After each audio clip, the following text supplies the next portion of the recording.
Alright, since I have nothing better to do at this time, which is 5:22 a.m., I decided I am just going to randomly start reading creepypasta off the creepypasta wiki.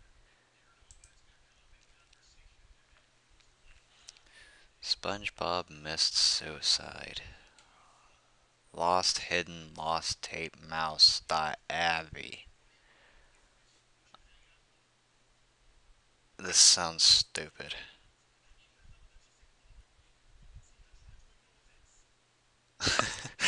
Although it's funny, just looking at it, it's stupid.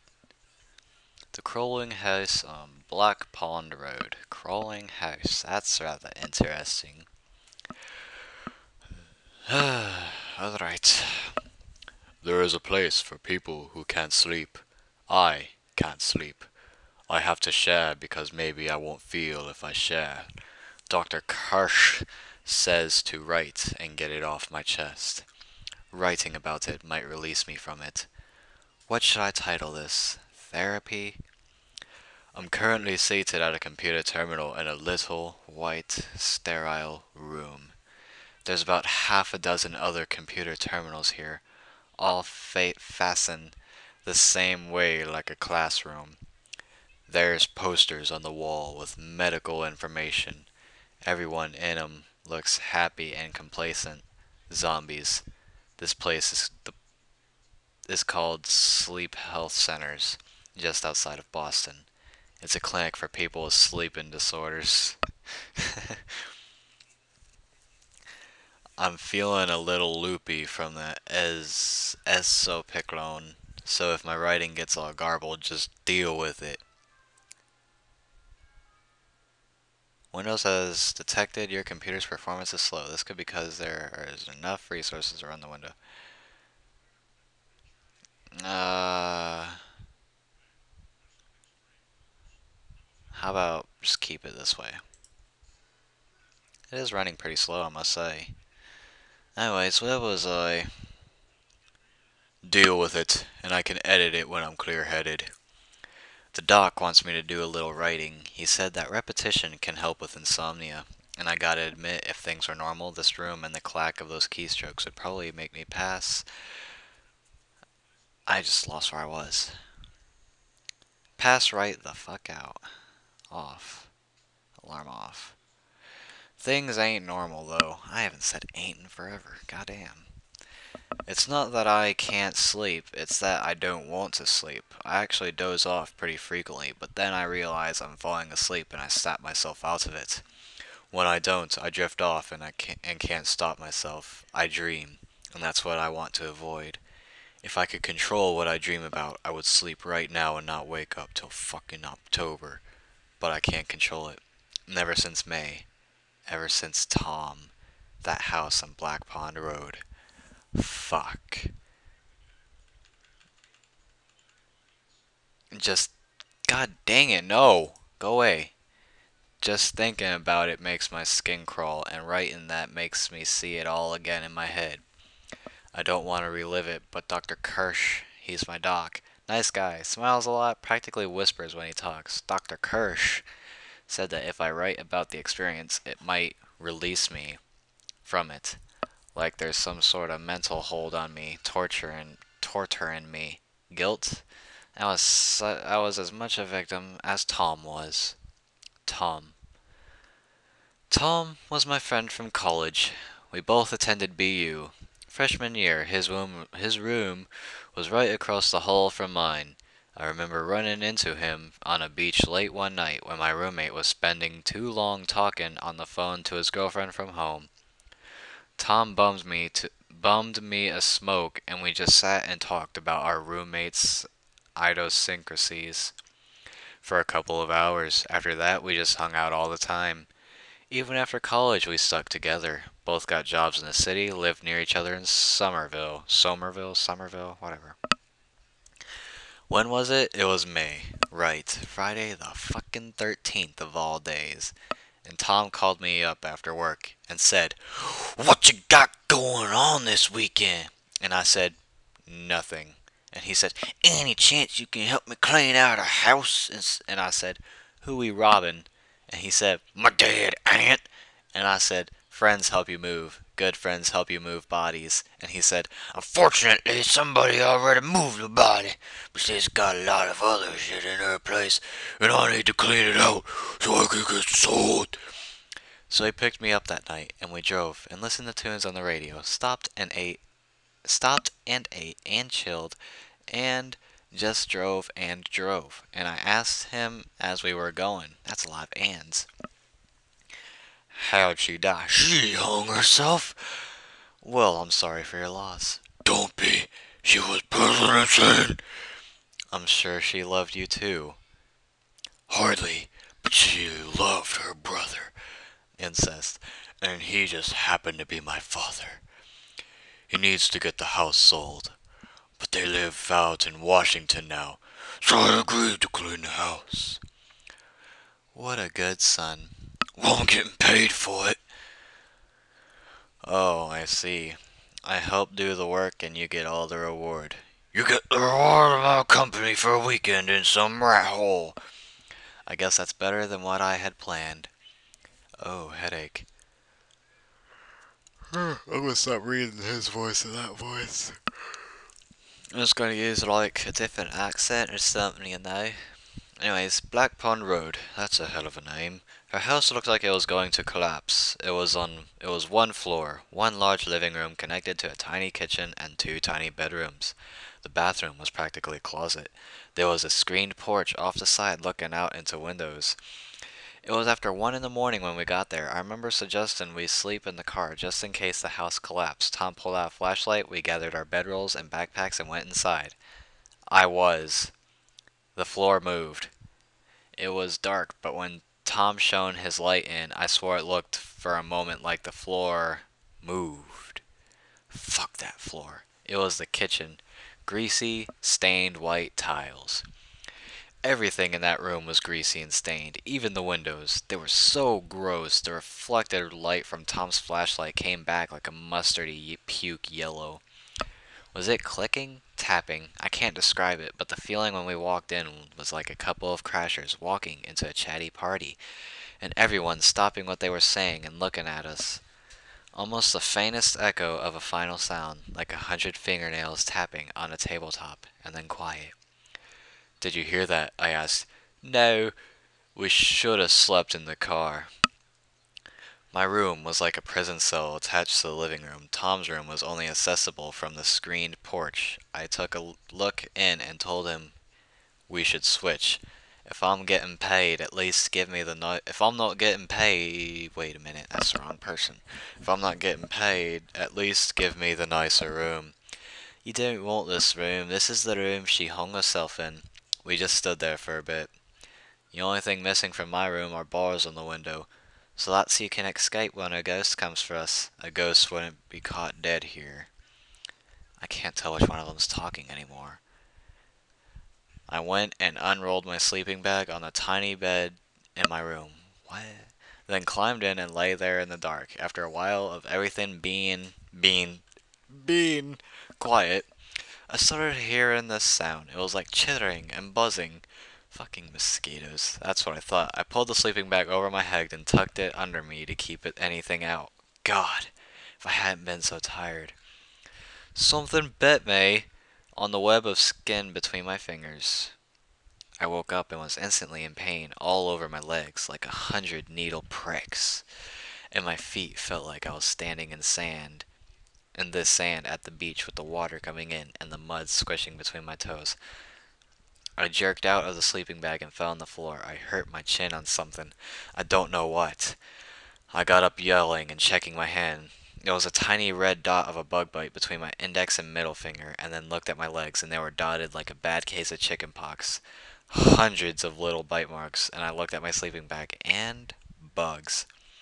Husks, I guess that's just skittering out of the bag, like it was a stream of them crawling over each other, earwigs, hundreds of earwigs slithering out of the bag I'd been sleeping in, and the house centipedes with them wiggling along, this just tide of glistening bodies crawling out of the bag with me. I felt like I was going to puke and I ran from the room, slamming the door shut. It was morning. I went through the porch into Tom's room and shook him till he made a sound. Get out. You gotta get out of your bag. Dude, what time is it? It's morning time and you need to get out of the fucking sleeping bag, dude. My bag was full of bugs. I'm covered in fucking bug bites. Get the fuck out of the fucking fuck bag. My stomach hurts. Just give me a second. He didn't have any bugs in his fucking bag. I almost hated him for it, but then he complained again about his stomach hurting and pulled up his shirt and saw these swollen marks all along the waistline of his pants. What the fuck, dude? We're not sleeping in this fucking house, man. Look at my legs. My bites weren't swollen, but they itched so bad. I wasn't taking my bedroll home. No way in hell was I keeping it after seeing all those bugs crawl out of it. Burn it. Burn the whole house. Burn it.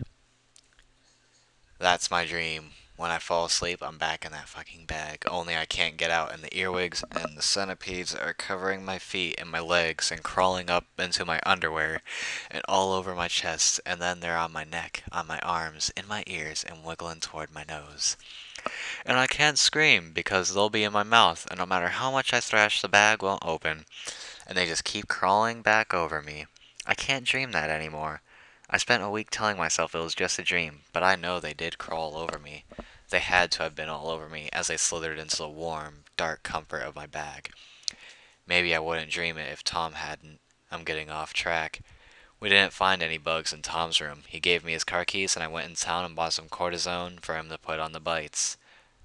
When I got back, Tom was outside. He had his flashlight and was looking under the porch. Come here.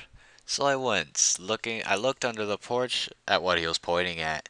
The porch was raised on these concrete blocks because of the tilt of the ground, and we could see all the way under the house. On the far side, there was this gray shit. It looked like crusted, packed mud. That's a hive, Tom said. I remember it felt like I just hit the peak on a roller coaster and now the world was flying down at me. God dang, I remember that shit. I fucking hate roller coasters. It's huge. That's what she said. There's no way I can do the enormity of this thing justice. That's what she said. It was spread across the underside of the house from the edge of the base on deep into the darkness. Nothing was moving on it, but it looked at it a long time. But I looked at it a long time, and I could see a little passage holes in it. Hundreds of holes. We're leaving. We're leaving. No shit we were leaving. I wanted to be home already. I waited while Tom used the cream I'd bought on his bites, which I knew were which I knew now were stings. It was unnatural, I swear, the aggressiveness of the insect life in that house. I ended up driving us back. Tom got awful cramps. Awful cramps. He eventually had to lie down in the back seat, doubled over in pain. I pulled over at a rest stop and made him let me check the spots out, but the swelling had gone down. He had these stabbing pains in his gut though. I told him we needed to take him to a doctor. I wanted to see one myself. Fucking bites all over my legs. You gotta tell your parents to burn that fucking house down to the ground. Believe me, I will. I went and had the bites checked on Sunday. I was fine. I had my first nightmare that night, back in that bag, being consumed by earwigs and centipedes. I called Tom to see if he had gotten checked out, but he didn't answer. I called him again on Monday. When I talked to him, he sounded distant, like he was thinking about something else. I asked if he'd told his folks about the house, and he said he hadn't. I took the day off and went to see him on Wednesday. I buzzed him, but he didn't answer. I got into the building when someone else came out. I found his door was unlocked. He was sitting on his couch, staring at the far wall. He looked gray. His skin, it wasn't pale or rotting or anything, but he did not look healthy. He hadn't cleaned up in a couple of days. The place stunk. He just sat there. Tom, we gotta get you to a doctor, dude. I'm fine now, thanks. He still sounded distant. I don't even think he saw me. You're not fine, dude. This isn't fine. I'm getting you some clothes, and we're going to the fucking hospital. Oh god, I let him out of my sight. This is my fault. I'm so sorry, Tom. I When I came back, he was gone. His door was open. I went outside and looked for him, but he wasn't anywhere. I waited for hours on the step of his building. Finally, I went home. Friday, wait, I went back to, wait, I went back after work on Thursday, but his door was shut and locked. I buzzed him but got no answer. I called his cell and it was directed straight to voicemail. I didn't know what to do. I was struggling to think. I'd been having the nightmare for days and had started refusing to sleep. I couldn't think straight. I should have called the police, but when I got home, I fell asleep on the couch and dreamed of being trapped in the bag again. I swear, when I woke up, it felt like the bites on my legs had returned. Friday. Gotta get down on Friday. It was a week after that awful day. I was a zombie the whole day. My supervisor told me to go home. I was so tired I missed the stop for Davis Square and found myself wandering of Alewife, Alewife, not even thinking about where I was going. The walk helped me think though, and when I got home, I called Tom's folks. Hold up. I told them Tom was sick and I was worried about him. He did sound odd when he called last night. He called you? Did he tell you about the house? Well, I assume that was a joke. No, sir, you need to have that place raised. Raised? No, he didn't say anything about that. He joked about going to live there. I honestly didn't think that was Tom. I don't think he was in control at that point, and whatever was in control intended to take him back to the house to live there. Poor Tom. Poor Tom.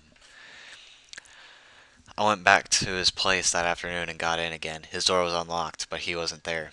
He had left a note on his fridge. You could tell he was fucked up. It was so hard to read. It said, I can feel them moving inside me. I can't stop it. I don't want to go. Bye.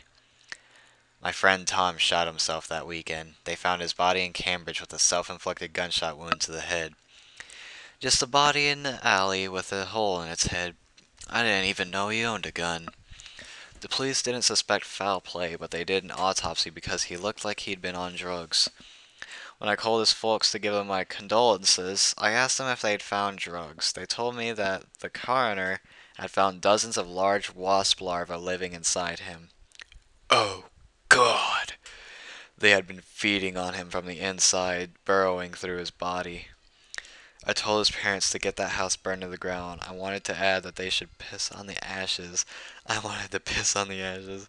I don't know what they did about it. It may still be there, buzzing with life. The floor moved. The house took Tom's life. The bugs, and I can't sleep. I'm trapped in a bag and they're getting in my mouth and my nose and my ears. They're moving across my skin, consuming me. I don't feel better. I just want to forget. How do I post this thing? I can't stand in this room anymore. Credit to credited to just a patient. 18 minutes. That's a long time.